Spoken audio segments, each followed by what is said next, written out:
नमस्कार,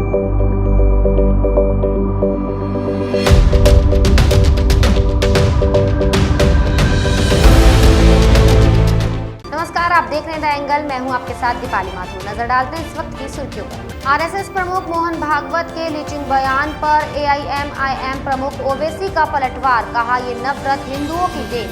राजस्थान के मुख्यमंत्री अशोक गहलोत ने किए बड़े निर्णय, संविदा कर्मचारियों को मिलेगा लॉकडाउन का बकाया पैसा।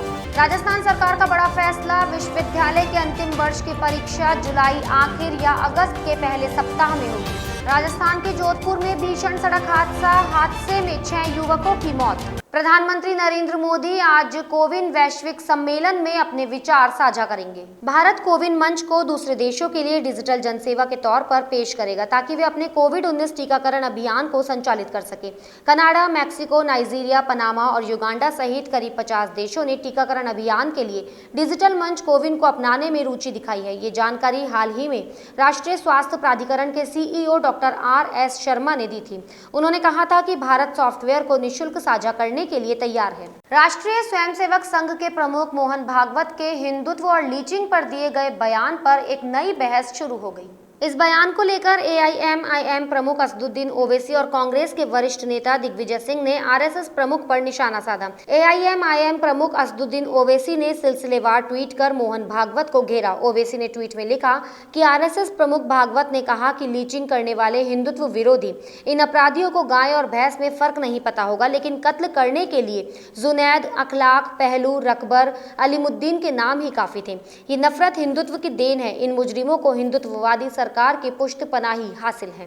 रामविलास पासवान की कर्मभूमि पर चिराग पासवान और पशुपति कुमार पारस के बीच पोस्टर वार शुरू हो गया है। लोजपा में 2 गुट बनने के बाद आज दिवंगत रामविलास पासवान की जयंती के अवसर पर चाचा और भतीजे शक्ति प्रदर्शन को तैयार है। घर का घमासान अब खुलकर सड़कों पर आ गया है। लोजपा सांसद चिराग पासवान आज रामविलास पासवान की जयंती के मौके पर आशीर्वाद यात्रा निकाल रहे हैं। इस दौरान वे देखना चाहते हैं कि रामविलास पासवान का जनाधार उनके साथ रहेगा या पारस के साथ। पोस्टर के जरिए चाचा भतीजे आमने सामने हैं। इस मौके पर राजधानी पटना और हाजीपुर में पोस्टर लगाए गए हैं। पारस गुट के पोस्टर में जहां चिराग की तस्वीर नहीं है, वहीं चिराग गुट के पोस्टर में पारस की तस्वीर गायब है। कोरोना के कारण दिल्ली में लगाई गई पाबंदियों में आज से छूट का दायरा बढ़ गया है। दिल्ली में अनलॉक 6 के तहत स्टेडियम, खेल परिसर खुल गए हैं, लेकिन इनमें से सिर्फ खिलाड़ियों को प्रवेश मिलेगा। अगर कोई टूर्नामेंट या मैच का आयोजन हो रहा है तो उसमें दर्शकों को प्रवेश नहीं मिलेगा।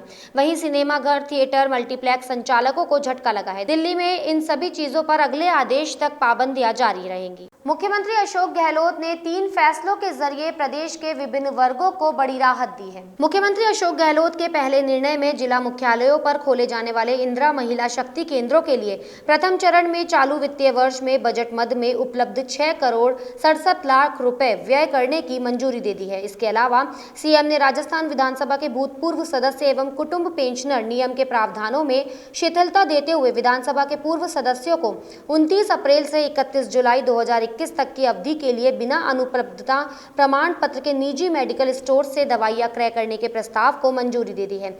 वहीं मुख्यमंत्री ने तीसरे फैसले में प्रदेश में विभिन्न विभागों, राजकीय उपक्रमों में कार्यरत संविदा कार्मिकों को लॉकडाउन की अवधि के वेतन अथवा पारिश्रमिक का भुगतान करने के आदेश जारी किए हैं। राजस्थान भाजपा के नेता ज्ञानदेव आहूजा ने एक बार फिर विवादित बयान दिया है। आहूजा ने कहा है कि मुस्लिम समाज के लोग हमारे भाई नहीं रहे, अब हिंदुओं को शास्त्र के साथ शस्त्र भी उठाना पड़ेगा। अलवर के रामगढ़ थाना क्षेत्र में एक 12 वर्षीय नाबालिग से गैंगरेप के मामले में आहूजा पीड़िता से मिलने पहुंचे थे। इस दौरान उन्होंने 25 जुलाई को बहादुरपुर में हथियार के साथ रैली करने की घोषणा की है। पिछले वर्ष की तरह इस वर्ष भी राजस्थान यूनिवर्सिटी की पीजी और यूजी की अंतिम वर्ष की परीक्षाएं कराई जाएंगी। ये जुलाई के अंतिम सप्ताह या अगस्त के पहले सप्ताह से होंगी। 30 सितंबर तक नतीजे जारी किए जाएंगे। द्वितीय वर्ष की परीक्षाएं भी कोरोना काबू में आने के बाद होंगी, पर इसमें तय होगा कि किस पैटर्न पर कराया जाए। इसका परिणाम 31 दिसंबर तक जारी होगा। प्रथम वर्ष के विद्यार्थियों को 10वीं और 12वीं के अंकों के आधार पर प्रमोट किया जाएगा। उच्च शिक्षा मंत्री भंवर सिंह भाटी ने ये निर्देश जारी किए हैं।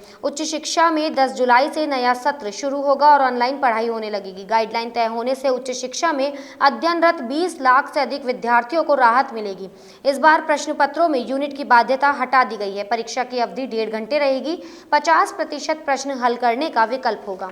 बाड़मेर के विधायक हेमाराम चौधरी के इस्तीफे को लेकर अभी भी तेवर ढीले नहीं पड़े हैं। हेमाराम चौधरी को विधानसभा कमेटी का सभापति बनाने के बाद अब उनका बड़ा बयान सामने आया है। उन्होंने कहा कि आज से पहले भी 2 वर्षों से इन कमेटियों का सभापति हूं, पर यह अधिकार विधानसभा अध्यक्ष का होता है। इसके बारे में मेरे से किसी प्रकार की कोई राय नहीं ली गई है। अगर सभापति मेरा इस्तीफा लेने के मूड में नहीं है तो मैं भी इस्तीफा वापस लेने के मूड में नहीं हूँ।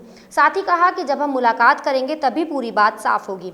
हेमाराम चौधरी ने कहा कि राजस्थान में कांग्रेस के सरकार को बने हुए 2.5 साल बीत गए, पर अभी तक कई समस्याओं का समाधान नहीं हुआ है। इसी से आहत होते हुए मैंने मेरा इस्तीफा भेजा है। जोधपुर जयपुर हाईवे पर हुए एक भीषण सड़क हादसे में 6 युवकों की मौत हो गई, जबकि एक गंभीर रूप से घायल हो गया। सभी मृतक अजमेर जिले के ब्यावर निवासी है। ब्यावर की तरफ जा रही बोलेरो ने डांगियावास के समीप ओवरटेक के प्रयास में सामने से आ रहे ट्रेलर से जा भिड़ी।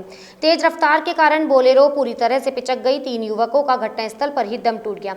हादसा इतना भयंकर था कि 2 युवकों के सिर कटकर अलग हो गए, जबकि 2 की देर रात अस्पताल ले जाते समय और एक अन्य युवक की आज तड़के इलाज के दौरान मौत हो गई। सीकर में कोरोना योद्धा सम्मान समारोह में कोरोना योद्धाओं का सम्मान हुआ। ये सम्मान समारोह राष्ट्रीय मानवाधिकार संगठन सीकर के तत्वावधान में समाज सेवी पन्नालाल सारडा की अध्यक्षता में संपन्न हुआ।